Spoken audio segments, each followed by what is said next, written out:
Subscribe कीजिए ध्येय IAS channel को और बेल आइकन को दबाइए लेटेस्ट वीडियो सबसे पहले देखने के लिए।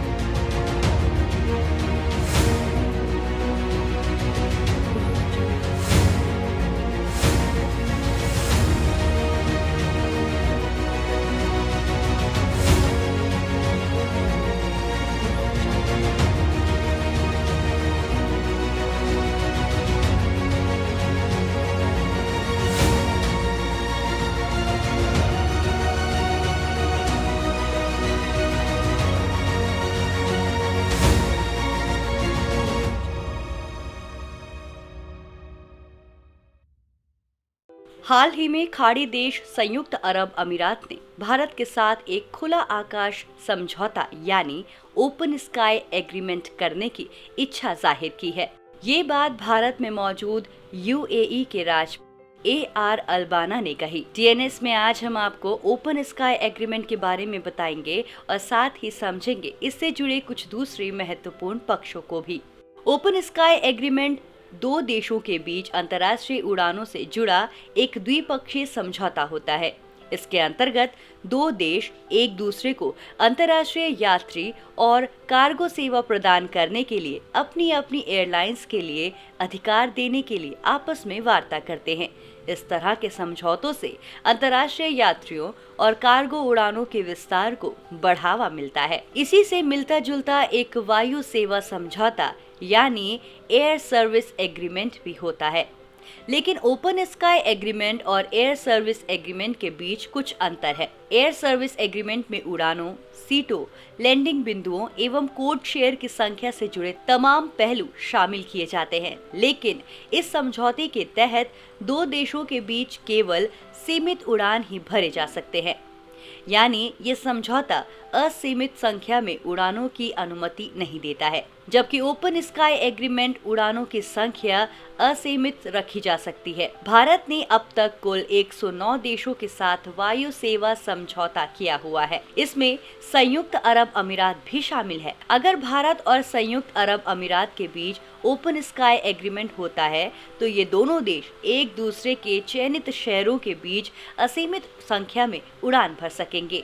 भारत सरकार ने साल 2016 में अपनी राष्ट्रीय नागरिक उड्डयन नीति यानी नेशनल सिविल एविएशन पॉलिसी जारी की थी। इसके तहत भारत दक्षिण एशियाई क्षेत्रीय सहयोग संगठन यानी सार्क देशों के साथ साथ नई दिल्ली से 5000 किलोमीटर के दायरे में आने वाले सभी देशों के साथ आपसी आधार पर ओपन स्काई हवाई सेवा समझौता कर सकता है। इसका मतलब ये हुआ कि नई दिल्ली से 5000 किलोमीटर के दायरे में आने वाले सभी देश भारत के साथ ऐसा द्विपक्षीय समझौता कर सकते हैं जिसके तहत ये दोनों आपस में उन उड़ानों की संख्या तय कर सकते हैं जो उनकी एयरलाइंस दोनों देशों के बीच संचालित करती है। बता दें कि भारत ने पहले से ही ग्रीस, जमैका, गुयाना, फिनलैंड, संयुक्त राज्य अमेरिका, जापान आदि के साथ ओपन स्काई समझौते कर रखे हैं। संयुक्त अरब अमीरात ने एक और बात कही है कि भारतीय एयरलाइंस के हितों को दूसरे एयर कैरियर से कोई खतरा ना हो, इसके लिए वो 5वीं और 6वीं फ्रीडम ऑफ एयर को लागू करने के इच्छुक नहीं है। फ्रीडम ऑफ एयर की अवधारणा साल 1944 के convention of international civil aviation में निकल कर आई थी। इस कन्वेंशन को शिकागो कन्वेंशन भी कहा जाता है, जो कि साल 1947 से प्रभावी हुआ था। इसमें विमानन उदारीकरण की सीमा पर असहमति के परिणाम स्वरूप फ्रीडम ऑफ एयर का कॉन्सेप्ट गढ़ा गया। फ्रीडम ऑफ एयर वाणिज्यिक विमानन अधिकारों का एक ऐसा समूह है जिसके तहत किसी देश की एयरलाइनों को किसी अन्य देश के हवाई क्षेत्र में प्रवेश करने और उतरने का विशेषाधिकार मिल जाता है। फ्रीडम ऑफ एयर 9 प्रकार का होता है। 5वीं फ्रीडम ऑफ एयर में दो देशों के बीच ऐसा उड़ान भरने का अधिकार शामिल है जो अपने ही देश से शुरू या समाप्त होने वाली उड़ान का संचालन करते हैं, लेकिन ये उड़ानें बीच में किसी अन्य देश में स्टॉपेज ले सकते हैं। छठवीं फ्रीडम ऑफ एयर में गैर तकनीकी कारणों से अपने देश में रुकने के अलावा एक विदेशी देश से किसी दूसरे देश में भी उड़ान भरने का अधिकार शामिल है। मौजूदा वक्त में द्विपक्षीय वायु सेवा समझौते के अंतर्गत भारत और संयुक्त अरब अमीरात के बीच एक हफ्ते में तकरीबन 1068 उड़ानें संचालित की जाती है।